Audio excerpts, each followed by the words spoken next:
말씀은 요한복음 1장 35절부터 42절 말씀을 보겠습니다. 무엇을 찾느냐 와서 보라 라는 제목으로 말씀을 전하겠습니다. 또 이튿날 요한이 자기 제자 중 두 사람과 함께 섰다가 예수께서 거니심을 보고 말하되 보라 하나님의 어린 양이로다.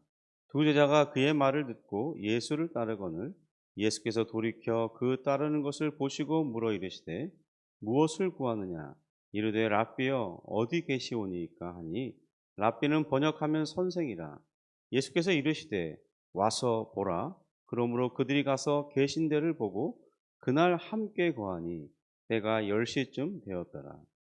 요한의 말을 듣고 예수를 따르는 두 사람 중에 하나는 시몬 베드로의 형제 안드레라. 그가 먼저 자기의 형제 시몬을 찾아 말하되 우리가 메시아를 만났다 하고, 메시아는 번역하면 그리스도라. 데리고 예수께로 오니 예수께서 보시고 이르시되 내가 요한의 아들 시몬이니 장차 게바라 하리라 하시니라. 게바는 번역하면 베드로라. 세상의 일반적인 사람들이나 신앙을 가진 사람들이나 그들이 무엇을 바라보고 있느냐에 따라서 그 사람들의 삶의 방향이 결정된다고 말합니다. 오늘 본문에는 세례 요한과 그의 두 제자가 등장하는데요. 요한은 지난 본문이나 이번에도 예수님이 주변에서 보이실 때 그를 향하여 보라 하나님의 어린 양이로다 라는 사실을 알려주면서 자신의 제자였더라도 주님을 따르고자 하면 기꺼이 그를 따라가도록 하는 그런 모습이 보여집니다. 자신을 잘 따르던 사람을 다른 사람을 따르도록 보낸다는 것이 그렇게 쉬운 일만은 아닌데요. 왜냐하면 그동안 많은 에너지를 쏟고 그를 사랑해 줘야 되고, 또 그 애가 성장할 수 있도록, 또 그가 알지 못하던 것을 깨우쳐주는 그런 수고스러운 작업을 해서 그가 충성된 자로 세워져 가고 있는데, 그를 다른 사람에게 보낸다? 그건 쉬운 일이 아니라는 것입니다. 어쨌든 요한의 그런 모습을 보면서 그가 얼마나 사람들에게 예수 그리스도를 소개하여 주고 싶어 하는지 바로 그런 모습을 통해서 잘 드러나고 있습니다. 두 제자는 세례 요한의 예침을 듣고서 곧장 예수님을 뒤따라갑니다.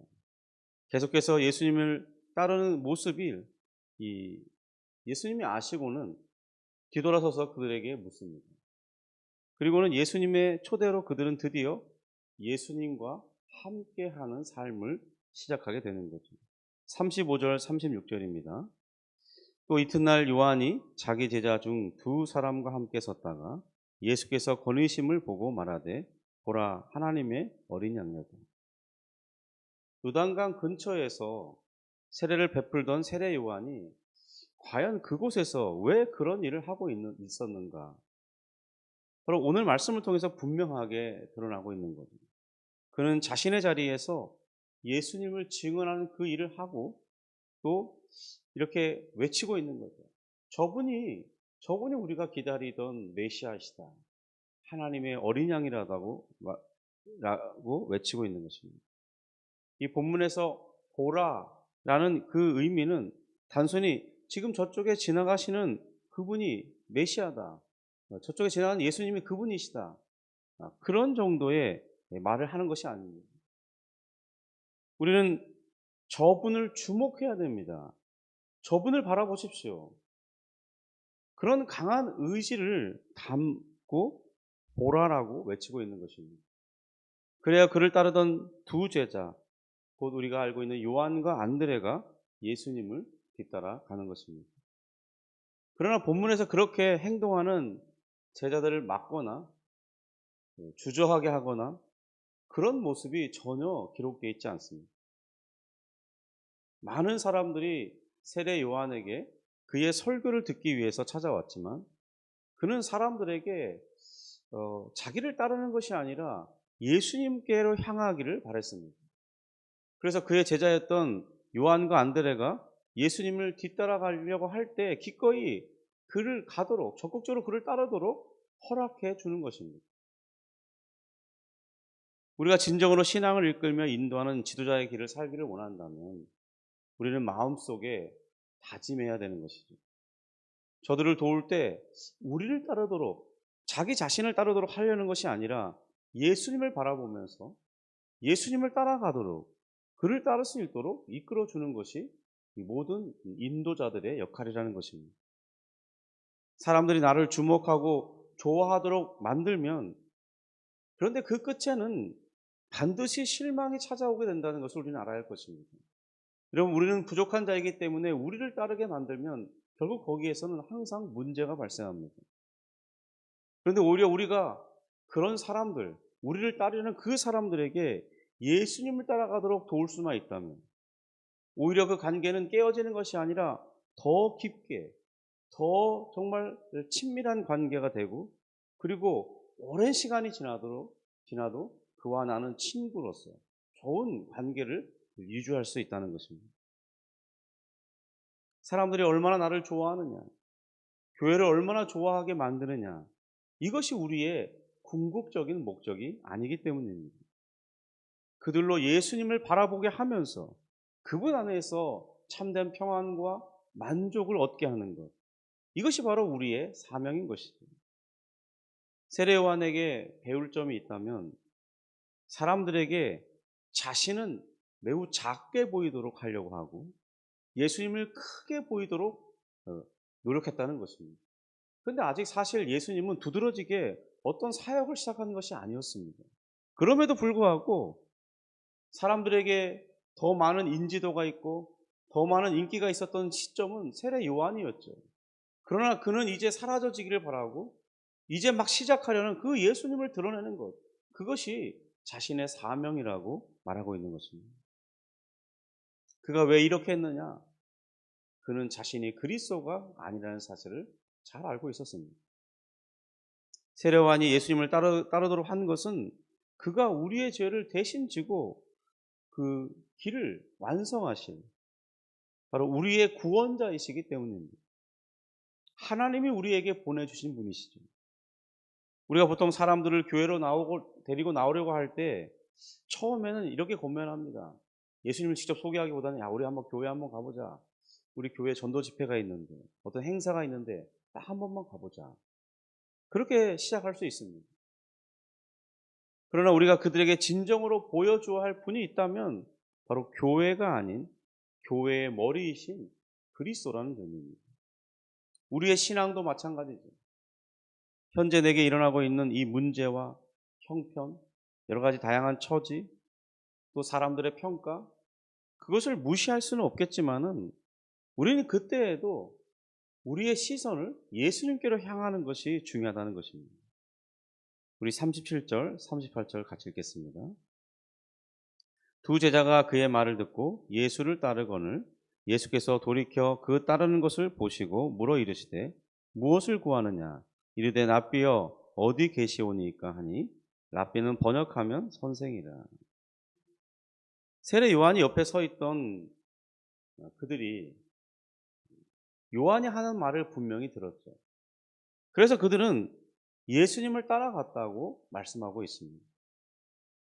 여기서 신앙의 중요한 순서가 드러납니다. 하나님께서는 언제나 그의 말씀을 통해서 우리에게 그리스도를 보여주시고 그리고 그를 알 수 있도록 하신다는 점입니다. 여러분, 이제 우리는 예수님을 직접 얼굴로 혹은 그분을 만져보거나 대화를 통해서 알아갈 수 있는 그 시기는 지났습니다.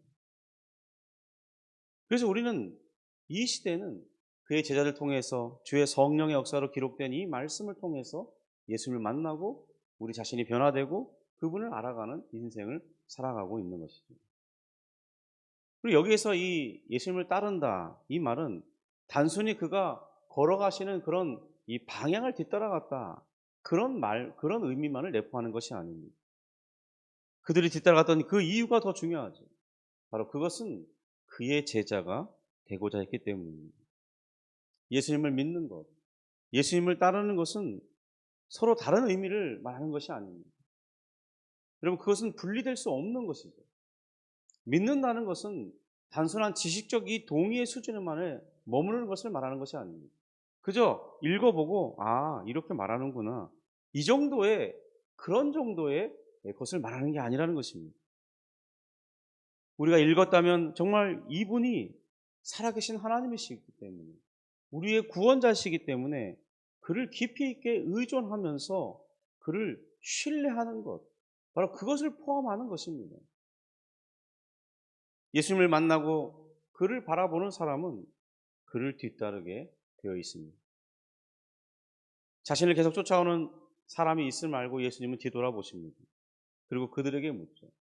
무엇을 구하느냐? 이 헬라의 의미에서는 무엇을 찾느냐 그렇게 번역됐지만은 그것의 큰 의미의 차이는 나타나지 않는 것 같습니다. 어쨌든 무엇을 찾느냐, 무엇을 구하느냐. 우리에게도 이 질문이 매우 중요한데, 여러분 우리 인생을 살아가면서 과연 우리는 무엇을 찾으며 무엇을 구하며 살아가고 있습니까? 주님의 이 질문에는 이런 물음의 의미를 가지고 있죠. 너희들은 왜 나를 따라오는 것이냐? 왜 계속해서 따라오느냐? 이런 의미를 담고 있죠. 그럼 예수님께서 동일하게 우리에게 묻고 계시는 것입니다. 우리는 왜 예수님을 믿는 것입니까? 나에게 있는 여러 가지 많은 문제, 그것을 해결받고 싶어서 그렇습니까? 혹은 마음의 평안이 필요하기 때문에 몸이 약해지고 병이 있어서 그것을 치료받고 싶어서 때로는 자녀가 잘 되기를 바라기 때문에 혹은 우리가 죽은 이후에 천국에 가려고 그래서 주님을 믿고 따르는 것입니까? 물론 이런 바람들이 전부 잘못된 것이라 할 수는 없습니다. 왜냐하면 실제로 주님은 우리의 이러한 문제를 해결해 주시기 때문입니다. 그런데 우리가 생각해 볼 것은 그런 문제를 해결해 주시는 그 근본적인 이유가 무엇인지를 알아야 할 것입니다. 예수님의 공생의 사역 중에 정말 많은 비중을 차지한 것이 뭐냐면 질병의 치유였습니다. 귀신을 쫓아내시고 온전하게 해주시는 것, 병든 사람들을 치료해서 온전하게 살아갈 수 있게 하는 것, 그것이 예수님의 사역 중에 하나였습니다. 그럼 우리가 좋은 예가 하나 있는데요. 나병에 걸렸던 10사람이 예수님께 치료받았지만 예수님께 돌아와 감사를 표한 사람은 단 한 사람뿐이었습니다. 나머지 9은 치료받자 문제가 해결되자 자기의 길을 찾아갔다는 것입니다. 그러자 자신에게 돌아온 그 한 사람에게 예수님이 묻습니다. 누가복음 17장 17절인데요. 예수께서 대답하여 이르시되 10사람이 다 깨끗함을 받지 않았느냐? 그 9은 어디 있느냐? 그럼 여기서 우리가 통찰력을 얻어야 할 것입니다. 우리는 왜 예수님을 따르고 있는 것입니다. 예수님께 돌아와 감사를 표한 그 사람은 예수님에게 공식적으로 그의 믿음으로 구원받았음을 선언받게 됩니다. 여러분 대부분 자신에게 있는 문제가 절박해서 예수님을 찾는 사람들, 그들의 특징이 정말 많은 경우에 9사람에 가까울 경우가 의외로 많다는 것입니다. 저도 이 부목사 생활을 하게 되고 부교육자 생활을 하게 되면서 보는 것이 그거죠. 절박한 문제가 있을 때 그는 예수님을 기억해냅니다. 오래전 신앙생활에다가 이제 자기의 길길을 또 따라가다가 또 문제를 얻어서 이제 다시 그 문제를 해결하기 위해서 예수님께로 왔죠. 그런데 그가 2, 3년 안에 다시 문제를 해결받죠. 또다시 점점 바빠진다는 이유로 교회를 멀리하고 교회를 가까이 하지 않니까 어느 순간에 뜸하다가 이제는 교회에 오지 않습니다. 전화를 해보면 약간 좀 난색을 표하면서 지금 너무 바쁘다. 그렇게 말한답니다. 여러분, 우리의 문제가 해결되면 예수님을 찾기를 멈추는 것. 그것은 예수님을 진정으로 뒤따르는 것이 아닌 것이죠. 그래서 우리가 예수님을 믿을 때 이유는 그 근원적인 복이 예수님 자신이기 때문입니다. 우리는 예수님 안에서 생명을 얻는 것이고 예수님 안에서 평안을 누리는 것이고 예수님 안에서 우리의 소망을 보는 것이죠. 예수님을 떠난다면 그것은 아무것도 아닌 것입니다. 여러분 예수님을 얻는 사람은 세상의 모든 것을 얻은 사람입니다. 그러나 예수님을 잃고 다른 모든 것을 가진다 할지라도 그 사람은 아무것도 얻는 것이 못 되는 것입니다. 여러분 왜 그렇습니까? 이 세상의 모든 것을 가져도 그것은 영원히 내 것일 수 없습니다. 여러분 내 생명이 다하는 날, 나의 숨이 끊어지는 그날에 그 내 것이라고 말했던 모든 것들은 더 이상 나의 것이 아닙니다. 내가 얼마나 큰 업적을 세웠든, 얼마나 큰 나라를 만들었든, 얼마나 많은 사람이 나를 따르든 상관없이 내 숨이 멈추는 날 그 모든 것은 내 것이 아닌 것이죠. 여러분 그러나 예수님을 얻은 사람은 지금 아무것도 가지고 있지 않아도 그에게 보장된 것은 예수님입니다. 예수님이 이 세상의 모든 것의 주인이신 통치자이시죠. 그러므로 예수님을 얻는 자는 모든 것을 가진 것입니다. 그리고 우리가 장차 이후에 하나님의 나라에 이르게 될 때 그가 우리에게 허락하시는 그것이 진정으로 우리의 것이 될 수 있는 것입니다. 또한 예수님은 우리에게 영원한 생명을 허락하시는 분이십니다. 약속된 소망을 주시는 분이시죠. 그가 우리의 구원의 완성을 이루실 분이신 것입니다. 그러므로 예수님을 얻는 사람은 모든 것을 가진 자인 것입니다. 여러분 이것을 깨달으면 우리 인생에서 큰 자유를 얻게 됩니다. 많은 사람들이 이것을 반복해서 들어도 깨닫지를 못해요. 그래서 세상에 관심을 두고 세상의 것만 바라보다가 인생을 마치는 것입니다. 혹은 양다리 걸치며 사는 거죠. 한 발은 예수님, 한 발은 세상에 양발을 담고 사는 것입니다. 그럼 거기에는 참된 평안이 존재할 수 없습니다. 예수 그리스도 그분이 내게 가장 근원적이신 복이심을 알고 따라가는 것, 그것이 진정으로 복된 사람의 삶인 것입니다. 우리 38절 39절 다시 한번 읽습니다. 예수께서 돌이켜 그 따르는 것을 보시고 물어 이르시되 무엇을 구하느냐 이르되 랍비여 어디 계시오니까 하니 랍비는 번역하면 선생이라. 예수께서 이르시되 와서 보라.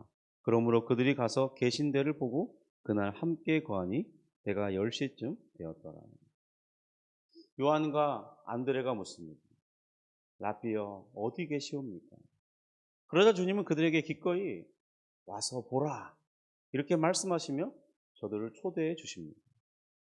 그들은 주님의 초대에 응했고 주님과 하룻밤을 이 주님이 묵으실 그런 장소에서 함께 그 밤을 보냈습니다. 그들이 계신 데를 보고 그날 함께 거하니 때가 10시쯤 되었다. 그날 밤을 예수님과 함께 했을 때 정말 그들에게는 놀라운 변화와 확신에 이르게 되죠. 바로 세례요한이 증거했던 메시아, 바로 그분이 자신들에게 와서 보라 말했던 그 예수님이라는 사실을 알고요, 확신에 이르게 되는 것입니다. 이것은 큰 기쁨이었고 놀라움이었습니다. 예수님은 요한복음 17장 3절에서 영생을 정의해 주셨죠. 영생은 하나님과 그의 보내신 자 그의 아들 예수 그리스도를 아는 것이라고 했습니다. 이것은 그것을 아는 지식 그 이상을 말씀하는 것이죠. 그러니까 예수님이 하나님의 아들이시다, 그분이 우리에게 영생을 주신다, 이런 지식, 그 지식을 아는 것 그 이상이라는 거예요. 여러분 영생을 소유한 자들은 이제 그 안에서 예수 그리스도께서 어떤 분이신지 깊이 확신까지 하게 되는 것입니다. 그리고 그리스도를 보내신 하나님 아버지의 사랑이 무엇인지 드디어 알게 되는 것이죠. 그들의 마음이 감동하는 것입니다. 그들의 마음이 반응하는 거죠. 하나님이 나를 사랑하신다는 그 사실에 감격하는 것입니다. 그리고 자신의 인생을 하나님께 맞추고 예수 그리스도께 맞추고 살아가기 시작하는 것입니다.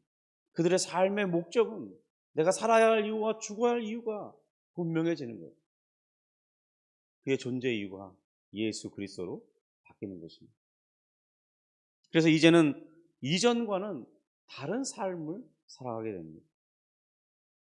이 다른 삶이란 환경이 바뀐다기보다, 내 삶의 여건이 바뀌었다는 것이라기보다는 내 직장과 내 가정 환경이 바뀐 것이 아니라 그 안에서 자신의 삶의 목적이 바뀌는 것이죠. 예수님을 믿고 영접함으로써 이후로는 주님 안에서, 주님을 의지하면서 그분을 바라보면서 그분의 뜻을 순종하며 살기로 힘쓰는 그런 삶으로 바뀌는 것입니다.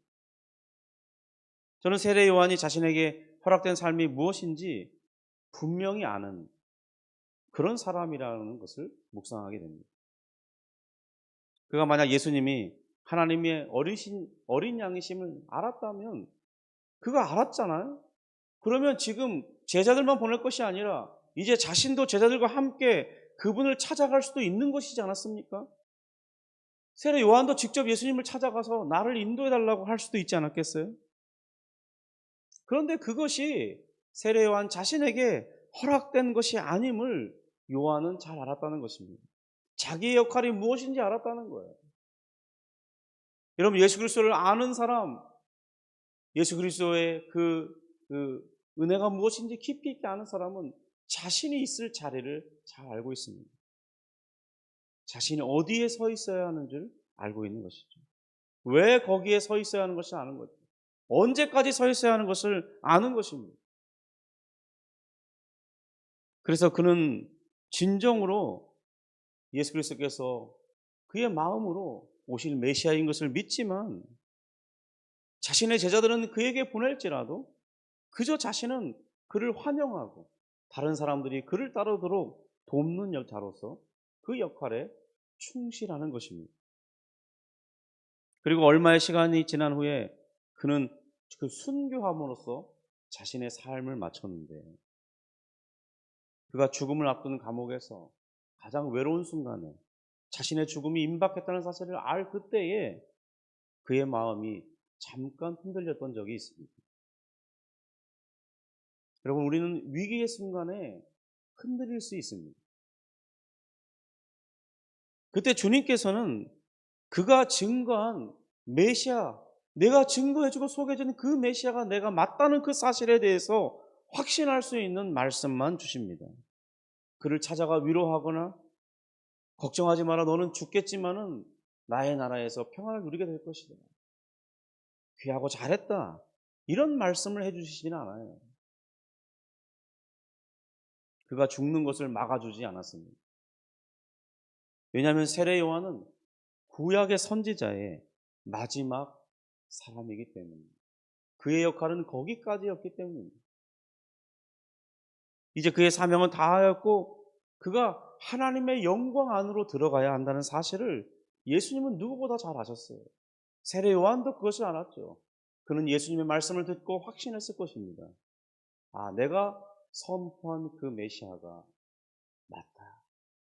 그러므로 나의 사명이 여기에서 끝나는 것은 부족함이 없는 것이다. 나는 사명을 완수했다. 여러분, 사명을 완수한 자의 기쁨은 자신이 언제 죽어도 괜찮은 것을 아는 사람입니다. 그래서 그의 생명의 연장에 대해서 하나님 아버지께 온전히 맡겼던 것입니다. 우리도 세례 요한의 증거를 듣고 뒤따랐던 두 사람처럼 우리의 삶도 과거지향적이거나 세상지향적인 그런 삶, 그런 것을 내려놓고 우리도 주님을 따르면서 그분과 함께 거하는 삶을 지향하면서 그 삶이 진정으로 중요한 삶이다. 오늘 하루를 살아도 주님과 함께하는 삶, 주님을 바라보고 의지하는 그 삶이 바른 삶이다. 이것이 우리를 향한 하나님의 뜻이라는 사실을 깨닫고 그것이 실제가 되도록 살아가는 삶, 여러분, 그것이 참으로 복된 삶인 것을 믿으시기 바랍니다. 여러분, 우리가 과거 지향적이고 세상 지향적인 삶을 내려놓는다는 것은 내 삶의 자리를 다 버리는 것이 아닙니다.